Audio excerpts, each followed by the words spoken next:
बिस्मिल्लाहिर्रहमानिर्रहीम। अस्सलाम वालेकुम वरहमतुल्लाहि वबरकातुहू। करोड़ों दरूद नबी करीम सल्लल्लाहु अलैहि वसल्लम की ज़ात पे। एजाज़ ऑटो ज़ोन पे आज आपको बैटरी का वाटर लेवल चेक करने का तरीकाकार बताते हैं। ये देखें, हमने तमाम कैप उतारने के बाद पानी बिल्कुल ठीक है, लेवल है, और फिर हम इसके कैप लगा रहे हैं।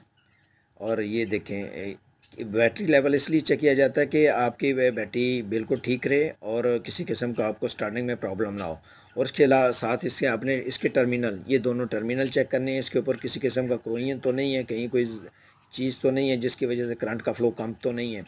तो ये माशाल्लाह बिल्कुल साफ़ है। अब इसका रेडिएटर कैप आप मैं उतार के चेक करा, ये देखें, इसका ग्रीन कलर का वाटर निकला है। रेडिएटर कैप हमेशा स्लो आपने उतारना है, कहीं प्रेशर की वजह से आपको नुकसान ना पहुँचे।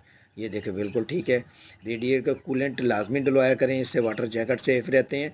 नेक्स्ट वीलॉग में हम आपको बताएंगे बैटरी के जो टर्मिनल क्रोई है ना, वो कैसे साफ़ किया जाए। वसलाम, पाकिस्तान जिंदाबाद।